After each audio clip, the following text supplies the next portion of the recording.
Okay, that was what being as relation sounds like. So, welcome back to class number 2, which is currently being held in Dr. Sienkiewicz's garage with a space heater and a pot of coffee. So, we are moving into the second chapter of Clarke's Person and Being, and covering sections 1 and 2 of chapter 2. And this part of Clarke gets into sort of the applications of the three full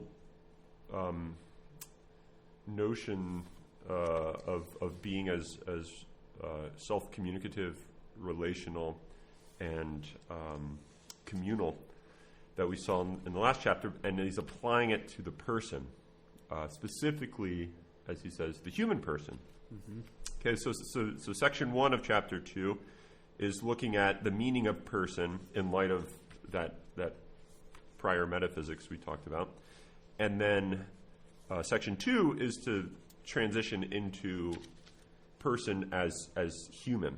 Okay, so I plan on just sort of walking through this and talking about stuff that I find interesting. And if you have any thoughts or questions, please just raise your hand and I'll get to them. Or not. When I see you. when I see your hand up. That's right. Just keep I'll it call up. on you. Keep it up. I'll call on you. Just be patient. Let me finish my thought. Oh boy. Okay. So, I guess I wanted to start by making an important distinction that I alluded to last time that I didn't really get into, and it's going to be important, and it'll sort of unfold into just a reflection on metaphysics, which is never a bad thing. So, and it's the distinction that Clarke brings up on the bottom of page 26. The distinction between essence or nature and the act of existing. So this is sometimes known as the essence-existence distinction, whereas existence in sort of medieval metaphysics and beyond is usually just regarded as esse. It's usually left untranslated. It's just the act of existence, esse, sort of the verbed form of being. So I think this is a really important distinction that St. Thomas develops probably more so than anyone prior to him, and it's going to be really important for what comes in this second chapter. So, an essence or nature is a what? It's what something is. Okay, so you can talk about the essence of a human, the essence of a tree, and we talked about this a little bit in passing already, but it's important to sort of keep in mind that there's another aspect, if you can call it an aspect, of beings, the things that you encounter every day, including yourself, which isn't capable of being described. So when you describe something or talk about something or think about something, what you're talking about or what you're thinking about is always a what. It's always a sort of a limitation of existence. So if you're talking about a human, you're talking about existence limited under certain capacities or abilities or powers. And so you say to be a human is and you sort of fill in the ways that humans change and the way that they act. And when you talk about a tree, an oak tree, what you're doing is you're talking about a different limitation on the way that being is, and then you fill in the details. And if you want those details, I highly recommend you go talk to someone much smarter than I am about. I was just thinking trees. You could go out to the forest. Or you go out to the forest. Yeah, that's where you began. Not in a garage. So when you are thinking or talking about something, you are thinking in terms of essences, and these can either be substantial essences, sort of the most fundamental way that something is, so a human, a tree, or you can talk about accidental essences, which would be the particular modes of the way that a human is, or the way that a tree is. So you could talk about the sitting aspect of a human, or the weight aspect of the human, or the height aspect of a human, or even their activities, what a human is doing, the human speaking, a human's listening, the human's walking. So those would be accidental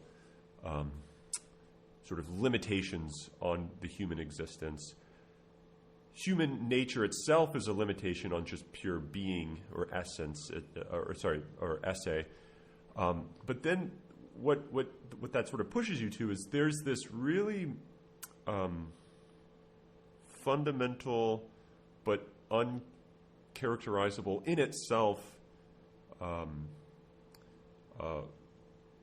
aspect of beings, and that's just simply their existence, their sort of inner drive to communicate, as we saw in the last chapter. And so you could think of it, this is initially a really bad, or it's probably initially a good example, but down the road it's just a bad example, so you don't want to rely on this too much. But you can think of existence as this sort of unlimited desire to communicate to another, but it's just so like hyper full that it's like you have too much to say that you can't speak because you have too many things going on, and so you kind of need to limit how you're going to say something, who you're going to speak to, the time you're going to say it. Do one thing at a time, then the next thing, and sort of by limiting in this way, it's capable of sort of being revealed or communicated to another. Mm-hmm. And that's kind of maybe a helpful analogy that esse is not capable of being thought about in itself, not because it lacks intelligibility or actuality, but because it's actually too intelligible. It's sort of all intelligible, and the way that we understand things is by limiting and distinguishing one thing from another. So you make sense of a tree in virtue of sort of limitations and how it is distinct from other living organisms and other creatures. Here's a random thought that I thought of when you were saying, especially using the analogy of the conversation. You have so much to say, but you have to say it in a sequential, particularized way. Yeah. This is getting really deep really fast, I think, maybe. But could we understand that's why marriage is sort of till death do us part? Because you have so much to communicate to this other, and you're communicating your whole self to this other, right, that there's no way that you could actually end it somewhere and say, okay, I'm done communicating myself.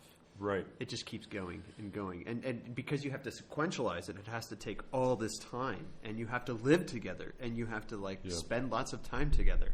Right. And because there's this communication taking place. I mean, I don't know if that is going too far off of your analogy, but no. I don't think so. And I think it comes up later on in the reading when Clarke moves in to talk about the social aspect of the human person, and then he says, followed from the social aspect of the human person is the fact that the human person is essentially historical. The historicity is necessary for the human person, so that it's not as though I can communicate exactly what it means to be a human person in a static, freeze frame, snapshot. Right. To understand what it is to be a human person requires a history. It requires an entire life, and I mean, it goes. I think this goes back to Aristotle's idea of eudaimonia, or happiness. That it's not something that you have at a single moment, because what we're dealing with is we're talking about the evaluation of a human person or human. He would just say human.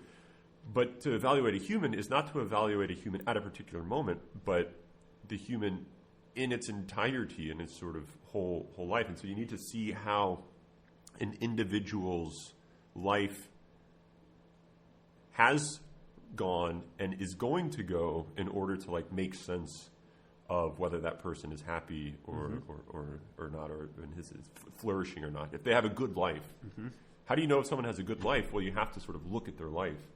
And then that raises the question, how do you know a human being? How do you know what, or how do you know who? It's probably better to speak in this way. How do you know who your spouse is, or how do you know who your friend is? That's not something that you can know in a particular static way. It's something that has to be understood. Like a Facebook page or something? Yeah, like a Facebook page, which is trying to take something dynamic and put it into a static presentation. Yeah. And you try to make it dynamic by putting a sequence of photographs or a sequence of stories. Dancing Spider-Man. But it gets you sort of, at the very least, what we realize, I think, is to know someone, you have to know their history, both in the past and sort of projecting into the future, where they're going, so to speak. And so, I think that's right on, that you think of the person as an individual that exists at a time, but they exist at a time because, and only because, they have this trans-temporal dimension to them. And so they're sort of limited not in their abilities and their powers in the moment, but in virtue of their past. So for who you are cannot be separated from the fact that you were, say, raised Catholic. And even if you go on to reject the faith later on in life, to say that Catholicism played no role in who you are is just to be naive. Right. It's to think that you are this entity that has no history, and that all entities have no history, which is, I think, to rip an essential aspect of being away from it. Right? It's to say that being is not historical, and I think what Clarke is, one of the things he's arguing here is that it is. Its history is one of the ways it's limited. So if you're going to know it, you have to know it in terms of its history. Huge theological significance here with understanding the relationship of the Old Testament and the New Testament. You can't understand the depth of the New Testament, sort of the drama of the incarnation, if you don't understand the people, the stump from which Christ grows. Right. Yeah. So you have this distinction between essence and existence, or esse,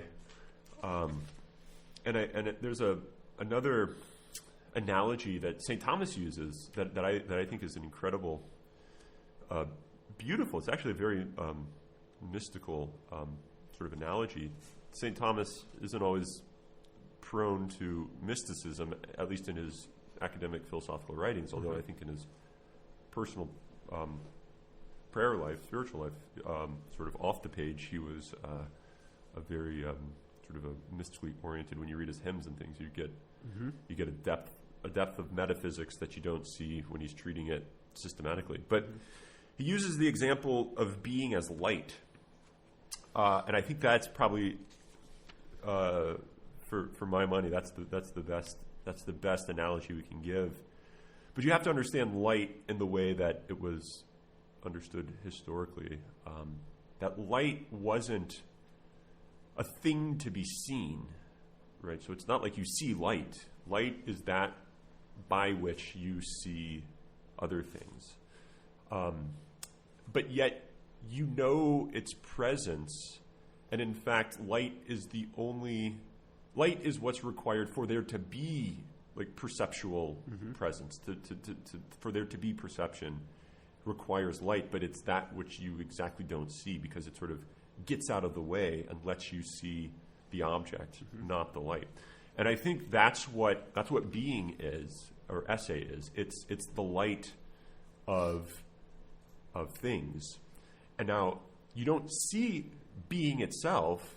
You see the individual. You see the creature. You see the person revealing him or herself, disclosing, communicating, presencing themselves to another. But the only way that interrelation of showing and of seeing or of speaking and of hearing can occur is if there is a light, something which is sort of present, but only by getting out of the picture, by getting out of view. Right? Does that make sense? So I think the temptation, maybe throughout the entire Western metaphysics, history of Western metaphysics, is to think that being is something that could be seen, that being is something that could be understood or grasped conceptually. What is being? And you engage in this metaphysical quest. And I think there's something important about undertaking that quest, but it's important to frame the quest, orient the quest, that metaphysical project in the correct way, so that you don't pursue being as something that it's not. You don't pursue it as a thing, which is to say as an essence, because then you're going to miss the importance of it. It's like if you thought that light was something that could be seen, then it's going to thereby make it impossible to see objects other than light. And I think when you think of being as a thing that could be known, then what you're doing is you're then making it impossible for there to be anything else that is known than being itself. And this is the great sort of problem of a lot of neo-scholastic metaphysics, is that it sort of treats being in this way, and now being said in many ways and what have you. But I think the act of existence should not be taken as an end, as a thing, as a being. And I think that's really important to keep in mind, because what that's going to do for Clarke is it's going to say that in each of these limited beings that you encounter, you look at your friend through Zoom. Hopefully you can look at them face to face sometime soon. But when you look at your friend or your parents or your siblings, and you just see a thing. There's a being there, limited. Just one particular. But what Clarke I think has in mind is that, but if you simply just saw what was there as this limited thing, you're not understanding them as being, right? In the sense as having this depth, which is unlimited, right? So in seeing them as this limited creature, by the fact that they are existing, they are communicating less than what's actually there. Because communication is always a limitation of being. And so by encountering a particular, you're capable of encountering the infinite, that is being itself. Which is what is meant by beauty. I don't know if he gets into beauty here, but I don't think he does. But no. But go for it. That's what you're talking about, though. No, I'm just mentioning that. I think that's what beauty is. Yeah, it's not prettiness. Yeah. It's seeing the whole in the particular. Yeah, I have a feeling you have in mind Balthazar. Of course. Yeah. Say more about that. If you. Yeah, can, I mean, like and maybe this is the way you've been explaining the act of existence is a new way. I mean, I'm always learning. See, there's a level of depth to me too. Yeah, there is, and maybe this is actually revealing your very point, which is interesting. But there's the act of existence then seems to be not just a static standing there, right? That there you are, you exist, rather than something that doesn't exist, but that you are a communication of limitless being, which of course is God. I'm a communication of limitless being through my limitation. Through your limitation, yeah. Or I mean, of it in quotes. Yeah, right? yeah. Through your imitation, or through your limitation of it, Yeah. and imitation of it for that matter. Yeah, but right. through your limitation of it, then you communicate Him. If Him is the right word, right? It still doesn't fit, but that there's something about every being that because it exists, it therefore is a communication of both itself, and in communicating itself, also a communication of Him. Right. Yeah. The one. And so to properly or correctly understand a being is to see that particular being as an icon of existence itself, or being itself, unlimited being. Which is not to say it's a separated symbol, right? And it's not to say that the limited being is being itself, right? Because I think that would be to fall into a type of monism. Yeah. This is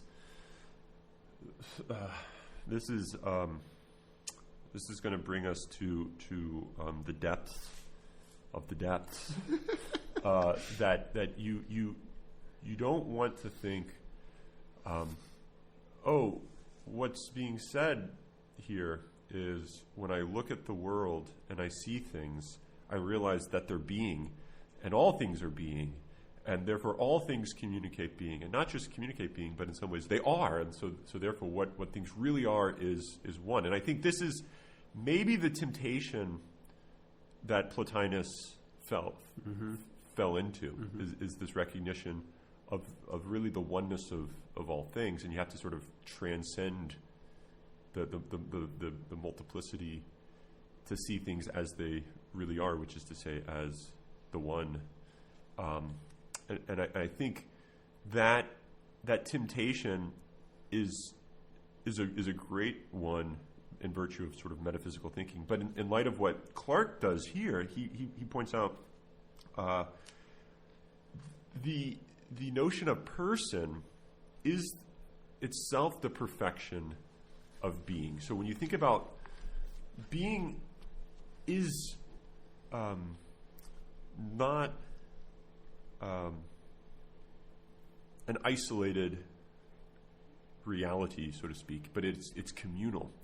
And so I think you can avoid the risk or the threat of monism by keeping in mind that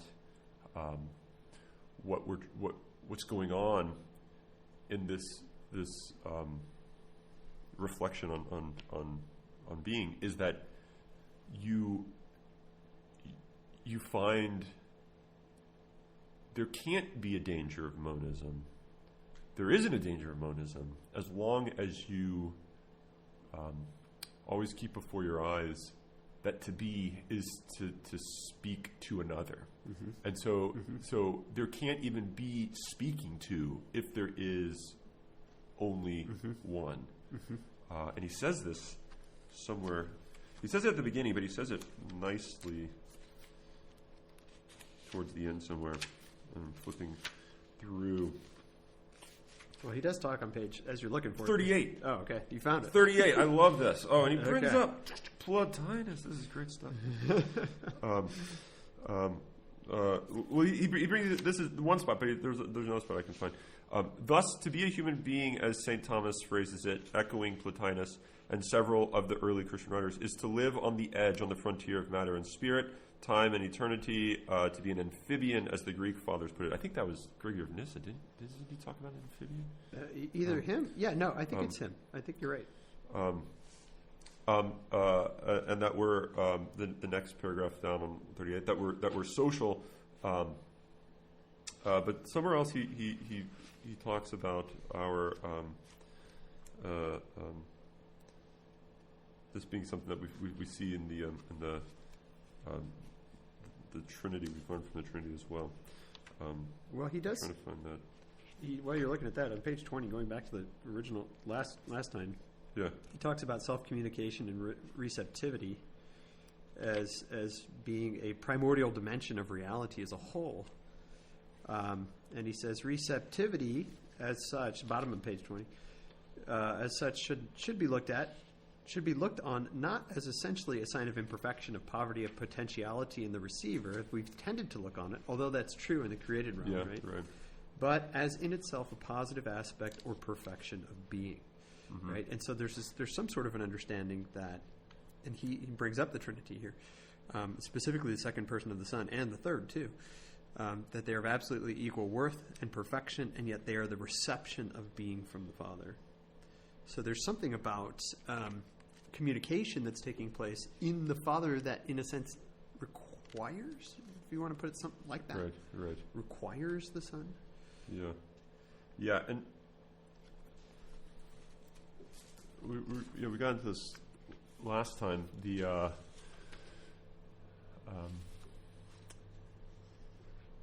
I think one of the implications of this is that it's not possible to have a being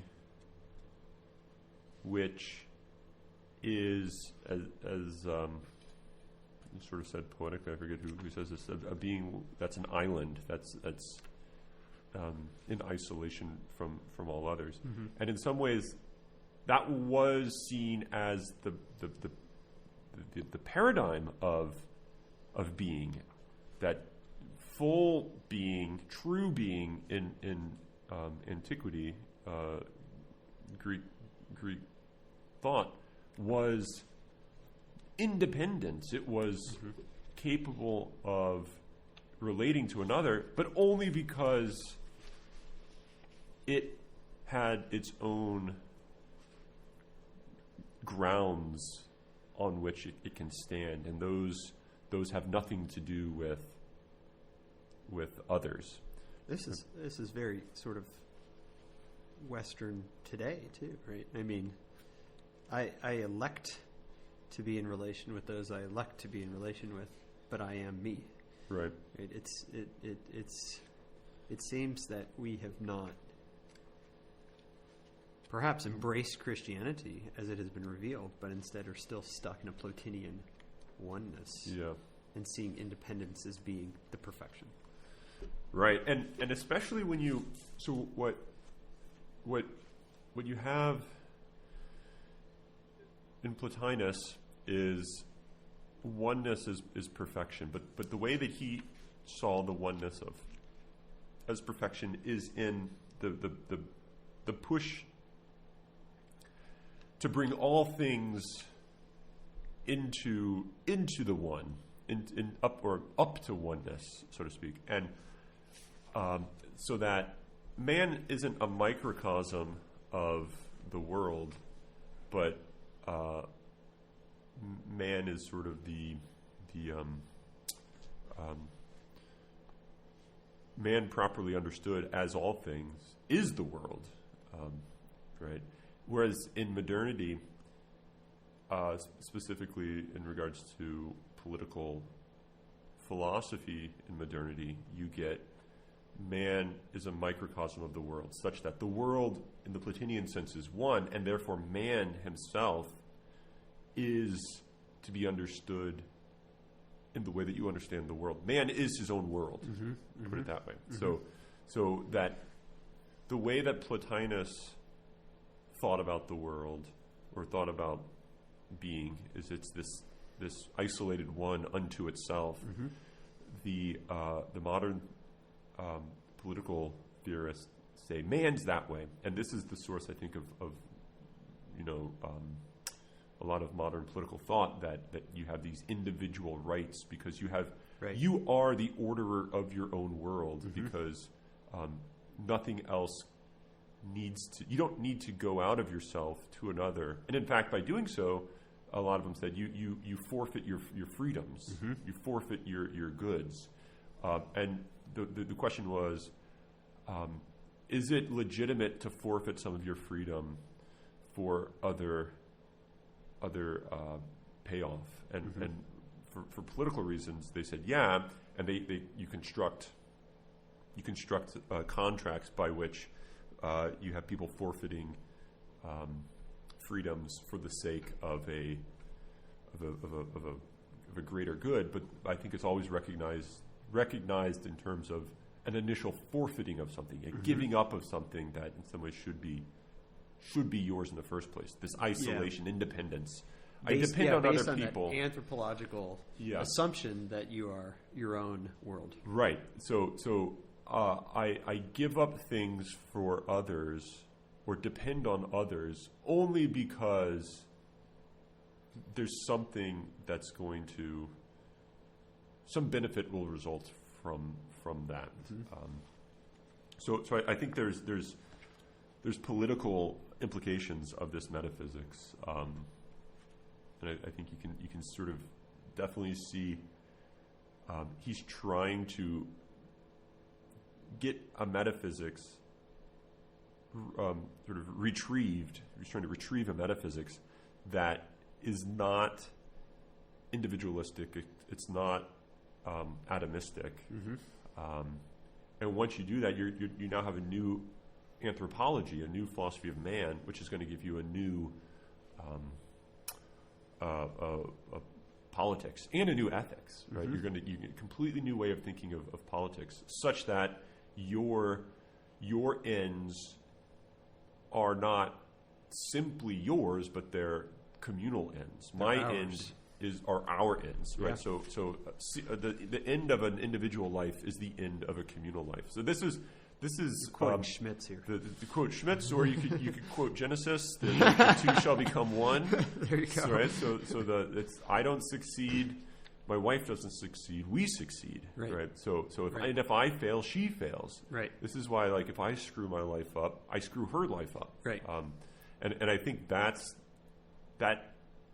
can only be the case if you realize that there's a reality beyond me and her. There's this reality that comes about as this we, this sort of.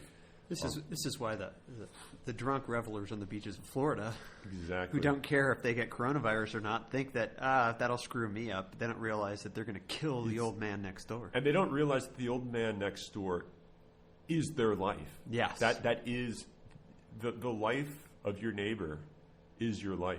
Right? Isn't there something in the gospel about? We were just talking about this in the Nissa, right? Didn't we say something like whatever you do to the least of my people in the nursing homes, yes, with lung problems, you do to me by not partying on the beaches of Florida. Right. Yeah. By holding class in my garage. That's right. But there was a. We're just kind of reflecting on this. This is a fairly short reading. One problem I had, and it's more of an implication of this metaphysic of personhood, applied an application in the theological domain. I actually found to be quasi problematic, at least the way he Is it page 35? put it. 26 and 27.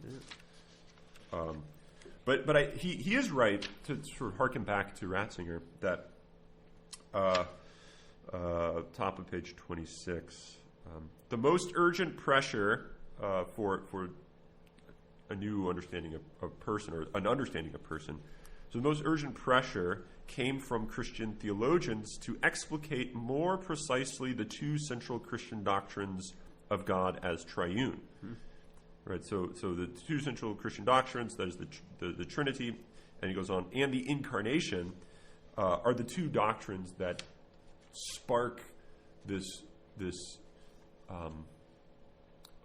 push to understand personhood, to understand what a person is. Right.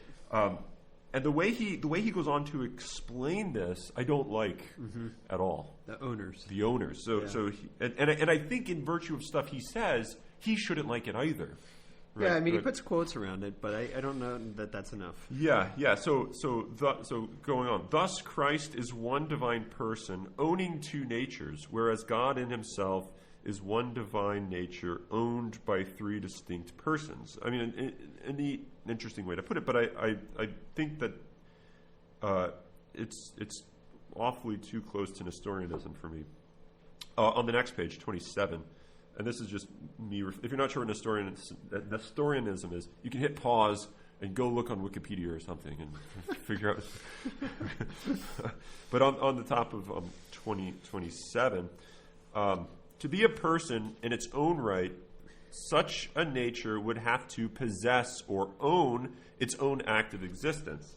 Thus, the human nature of Christ, though a complete human nature, just like ours, was not a human person because it was owned by a divine person.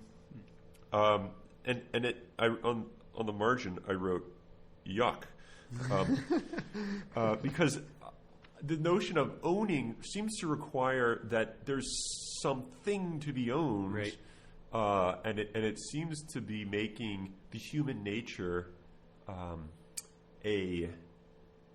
by saying it's a thing to be owned, you're giving it its own active existence. You're giving it, as he says, its own active existence. But then he goes on to say, but the reason the human nature isn't a person, and therefore you're not a Nestorian, is because it doesn't have its own active existence.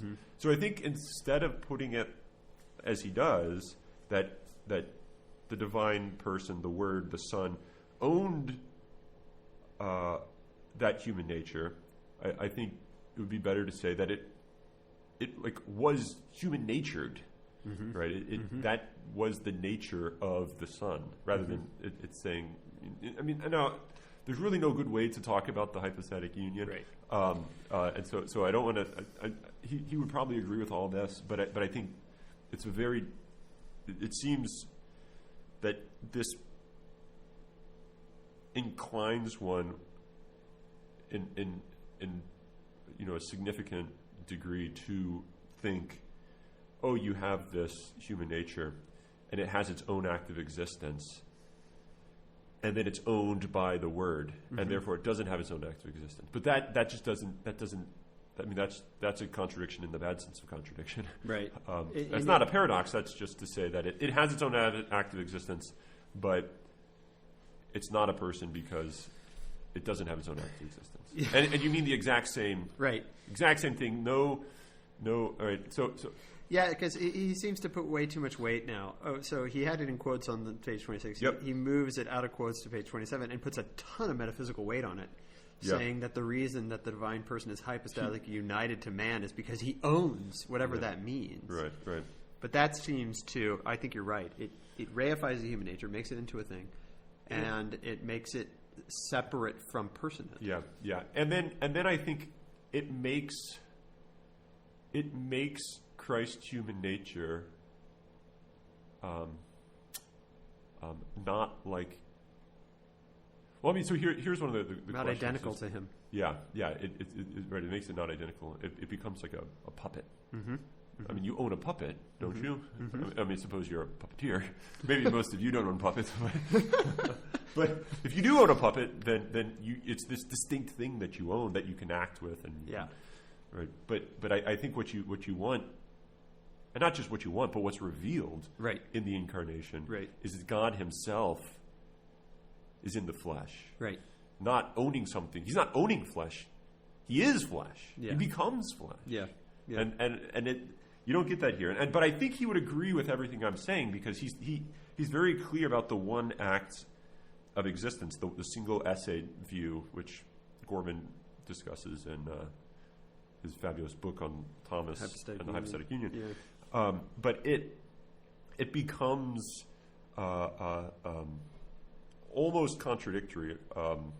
No, I would take out the almost. I think it's contradictory the way he's putting it. There's a single act of existence, but yet it owns this other thing that exists. Yeah, yeah. Which makes it to a double act right. of existence. And this, I mean, there's a lot of metaphysical weight going on, because he then goes on to talk about the to be a person at the bottom of that page is to be self-possessing. But he wants to say, but the human nature of Christ isn't self-possessing because it's possessed by the Word. But that's why he's going to say it's not a human person. Exactly, right. So there's a lot of emphasis on the notion of the word owning or possessing the human nature. But I think that's the wrong terminology. But I don't want to get hung up too much on the terminology, because there might not be great terminology. But I think it's easy to misinterpret what. Well, this kind of gets. Can I jump to page 35? Yeah. So he talks about. Well, I like his explanation of man as being an embodied spirit. Right? He's not just an angel that's stuck in a body. Right? He's the kind of thing that is material. Yeah. But I had a question on this, and maybe you can help clarify it. He says, individual human nature, top of 35, is a natural unity of body and intellectual soul, each complementary to the other, right? And so whenever we start talking body and soul, we have to beware, right? Because we could get into some Cartesian dualism. Uh-huh. But he says this, and I wonder I just want to get your take on it. He does say it's a single unified existing nature, okay?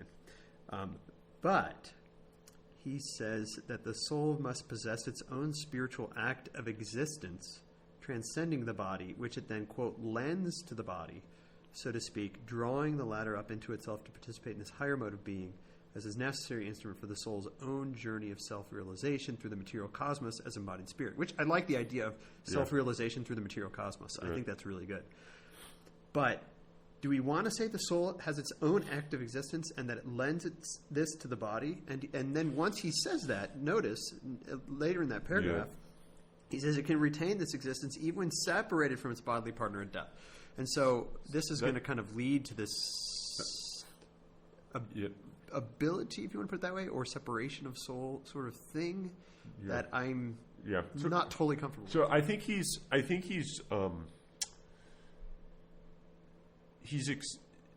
developing the notion of the separability of the soul in St. Thomas, where the soul survives death, because it has an activity which is not a bodily activity, and therefore it must have an act.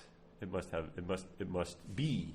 So act follows on being, and so because it has this activity, or man has this activity which is not a bodily activity, then its spiritual aspect must be.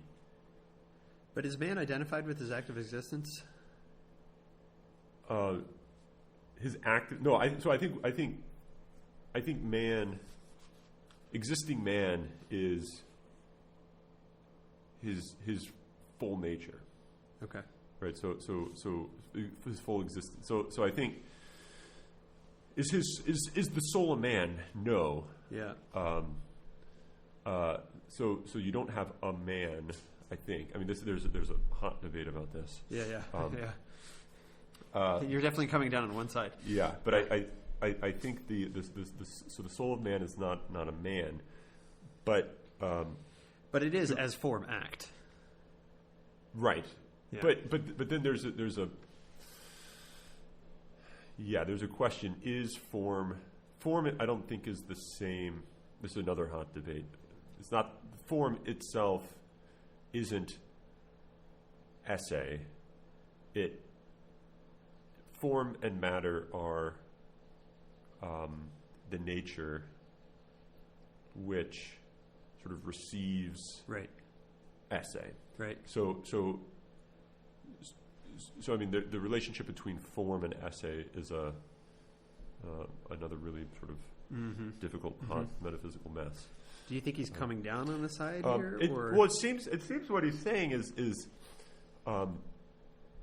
form receives the act of esse, which it communicates to the matter, which I'm kind of okay with this, and that's why that's why form can persist. But form doesn't, and this is why like it's a very unnatural, perverse, almost borderline incoherent thing to have a form, and a form that's not just sort of accidentally embodied, but a form which is it's in a very real sense a material form. It's the form of man, which is a bodily thing. So this is made in and for matter, just as shape is a material bodily form made in and for matter. But yet, what's paradoxical about the human soul is that it, in virtue of having this ability to know the infinite and to will the infinite, is capable of existing apart from matter, because those acts aren't bodily acts. No, they can. It's really hard to. I mean, they get communicated to bodily acts, so that the bodily acts become acts of willing and knowing the infinite. Does that make sense? So it's like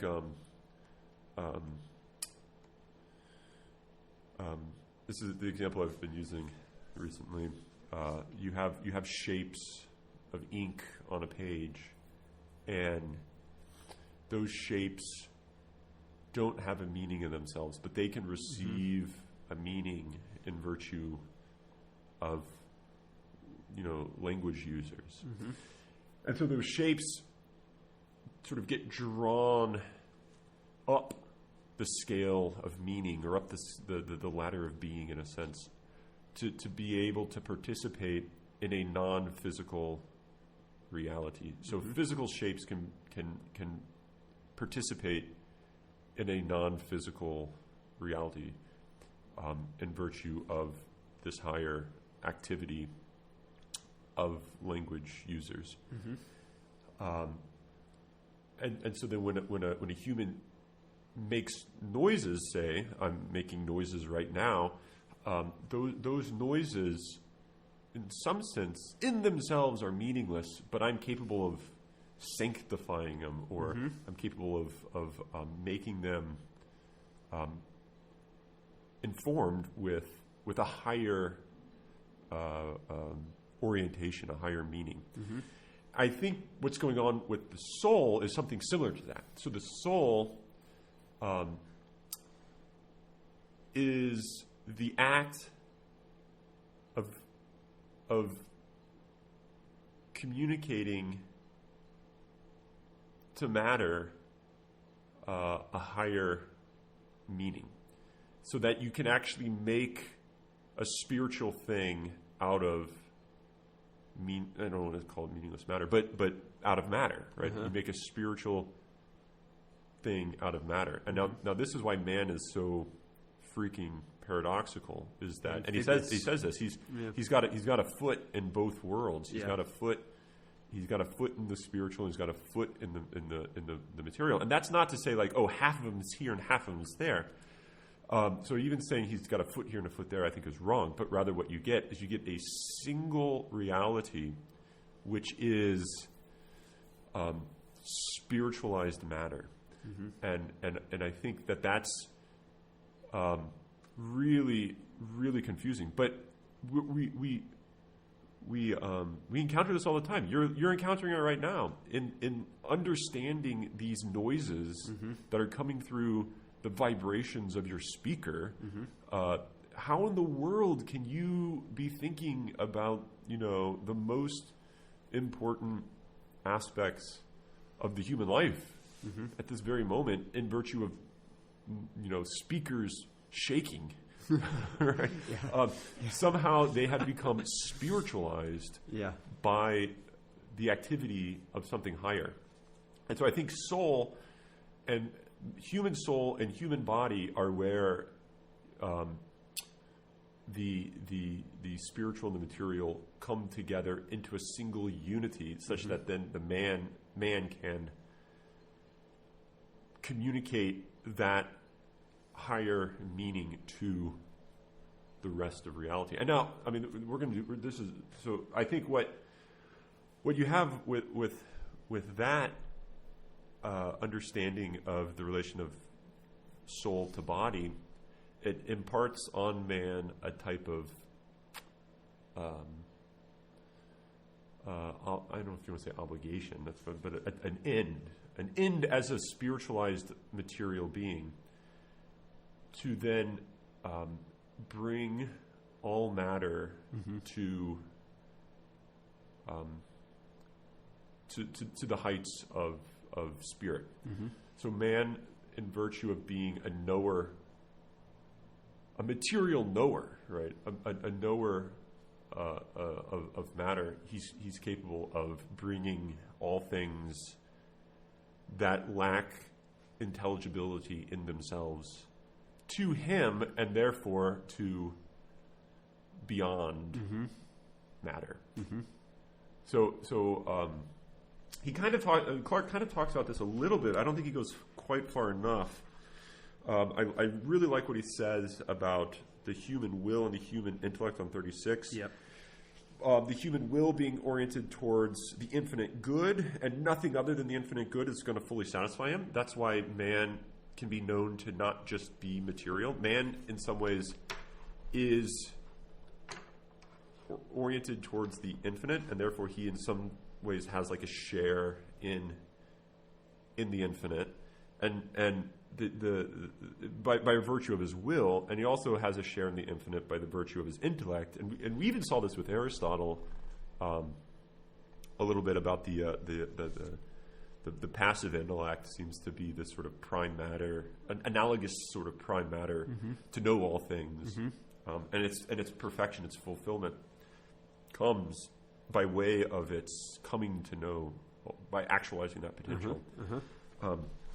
Well, what I found really interesting right here actually is a quick aside, is how he says in number 2 there on 36 at the top, no infinite good can command its adherence by necessity, and it remains free to choose its own path toward the infinite among finite goods. So this is the first time that I've ever thought of freedom as coming about as a result of our desire for the infinite, because the reason I'm free is because there's nothing in this world that actually commands me, like, in a sense, makes my is so attractive to my will that I could not say no to it. Right. And therefore, I'm free to say yes to whichever finite goods I want to. Right. Which kind of gets into this interesting question of what, does God have a soulmate for you? Yeah. And I think if I'm going to understand myself as a human person, then the answer to that is, much to the dismay of many of you out there who are thinking, am I going to meet my soulmate at Benedictine? Maybe you don't have one. Yeah. Like maybe you can say yes to whatever finite good. Right. And I think this is kind of fascinating. Yeah, and this ties up with the idea of humans as free and therefore as creators. So humans are a type of creator, and you can only be a type of creator if you have this freedom, which is the as he puts it, the dynamism of intellect and will, and creativity or being a sort of a creator of your life has to come first and foremost by having that given to you. So you're not creator full stop in yourself, but you're sort of given participation in the creation of your life. But in light of being as relational, being given participation in the creator or being a creator, then makes it the case that all of reality is something that you have the freedom to create. Now, that doesn't mean like you get to, if you want a hamburger on your table, you can just snap your fingers and a hamburger pops on your table. It doesn't mean that, but I think it means the meaning, the events and the meaning of the history of your life and therefore of the world is in your hands. But this is what's sort of interesting about God making a world with free creatures is he sort of makes a world with creatures that get to share in the authorship of the world. And that is something that is going to then carry over in our relationship to the world, so that how we act is going to then make the world, it's going to sort of impart meaning on the world. Does that make sense? It's going to have the world be in a particular way. Yeah. Right. Even to the point of me just electing to direct my spiritualizing of material things to this material thing rather than that one. Yeah. Like if I decide that I'm going to, do this today instead of that today, then all of a sudden I have, in a sense, brought to perfection something that I've chosen out of the many things that I could have chosen to bring to perfection. And speaking of bringing things to perfection,